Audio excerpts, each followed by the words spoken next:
I don't even know if you guys could have seen me that quickly, but good morning, everybody. Hope you and your family are well. I know the holidays is among us, so people are going to be busy doing what they do and preparing for those who celebrate, those who don't celebrate. I understand that too. It's a lot going on.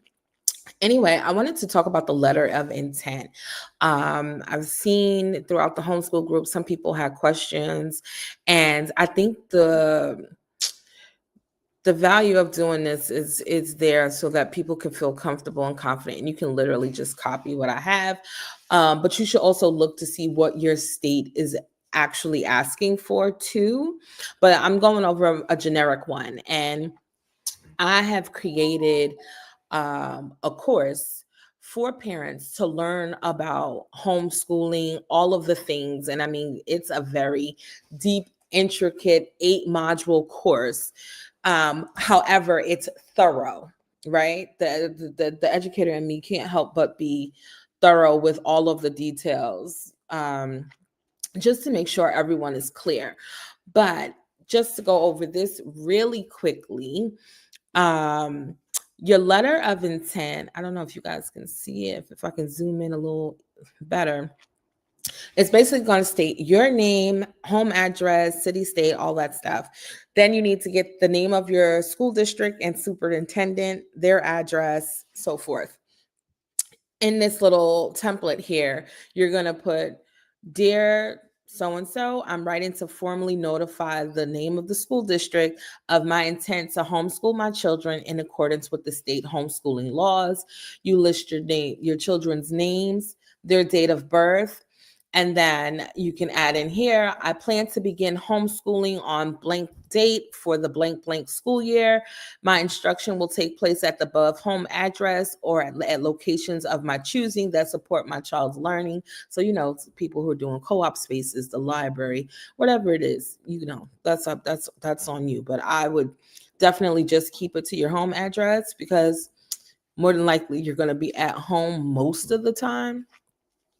But if you are using something else, just you can note that too, right? I agreed to follow all state homeschooling requirements, including submission of any required documentation, assessments, or progress reports as outlined by state law. If you have any questions, please contact me at the phone number or email listed above. Thank you for your attention to this matter. Sincerely, parent, signature, and your printed name, of course. The other part, though, because like I said, New York is different, right? New York, I'm in New York, and we have other stuff to do. And so if you're in New York, you're going to put your letter of intent first. Then once they receive it, the school district is supposed to respond to you with a written notice and then ask for your IHIP, which is basically your child's homeschool plan, right? And so this part here is optional. It's an add-on section where you basically summarize the things you're going to teach for the year in ELA, math, science, social studies. Physical education is a requirement from all of the grades, right? All of the grades. Health is also in there, but particular have other little demands.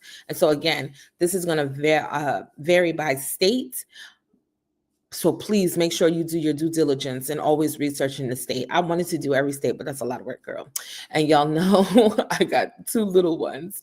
However, if I have some of the information already, which some states I do, because I build content for learning, which is why I have an interest in learning other states, right? So on the Reading for Smiles website, which you can get in the description, I have on-demand courses and stuff. And so I have like 300 other courses, you guys, to put in. And it's just me at this point.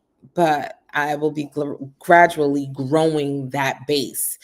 And so I was always looking at what are the mandated courses state by state that children must have in order for parents to be in compliance. So there's that. Anyway, You have to put the estimated instruction schedule.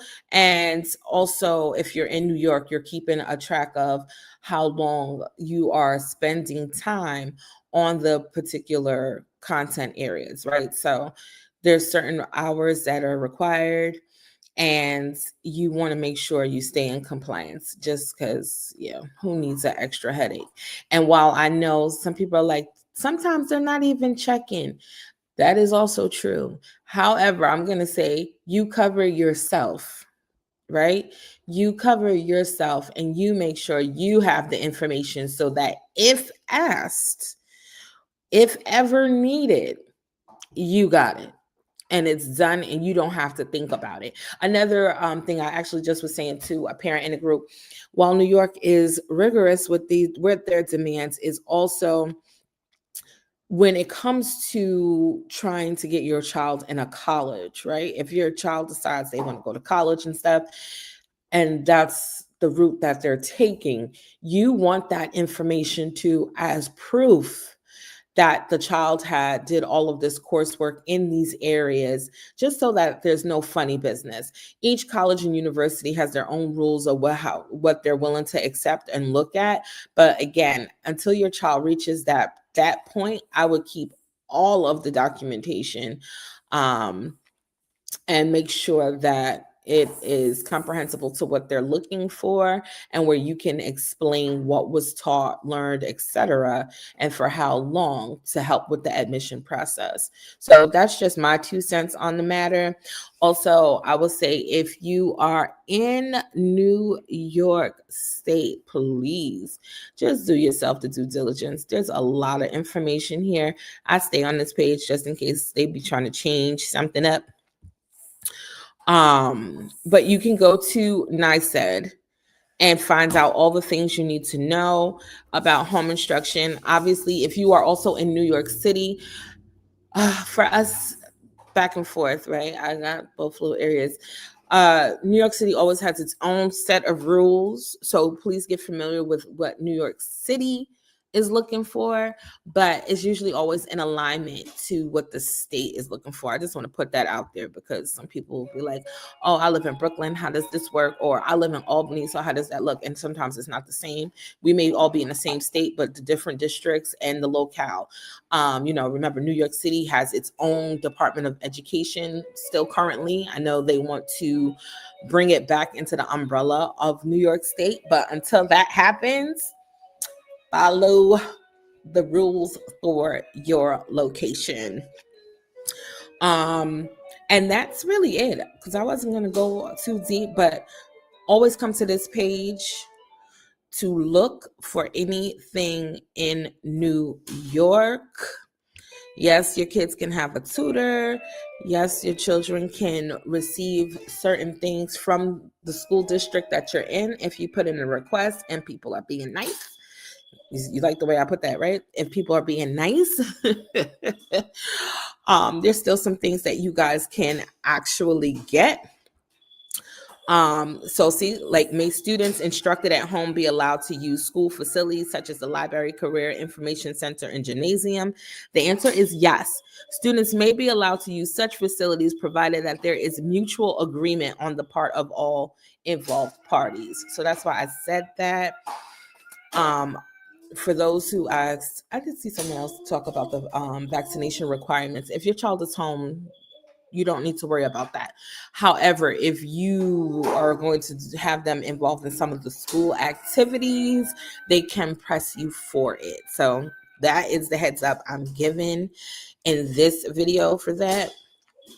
So just be mindful. And again, do all of your questions pertaining to your district, because, Betty in school district A, may be willing to shed more light than Bobby in school district B.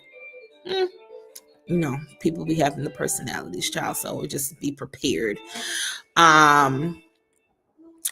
For those with students who are receiving special education services, I am not deeply immersed into that stuff, but here's the question: may a district provide dual enrollment services under section 3602C to students instructed at home. Generally, no, except for special education services. So I believe that if your child needs certain things like speech, OT, or something like that,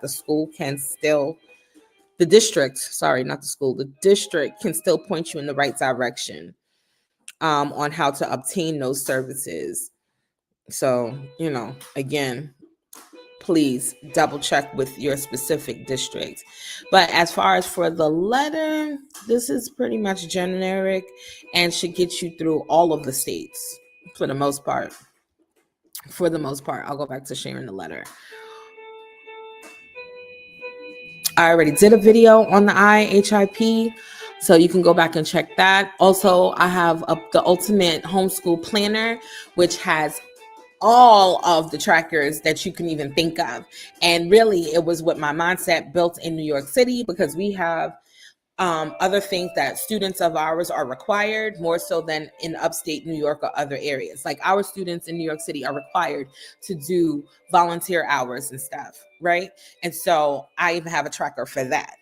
And the app that I'm building will have other features too. I don't want to spoil too much here on the platform just yet, but those who will be a part of our school community, which is coming very soon, will have access to that.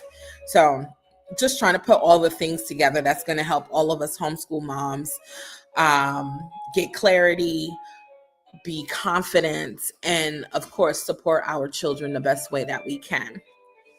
So that is it, people. I don't know if I'm going to do any content before before the holiday. If I do, you'll see me. I'll just pop up. So please hit the like, share, and subscribe button. Stay connected to me. Also, if you have questions, please, support at readingforsmiles.org is always the best way. You can find me through the website links and below in the description. So there is that. So on that note, everyone, please enjoy your holiday. Take care. Be safe. And I'll see you guys soon in the next video.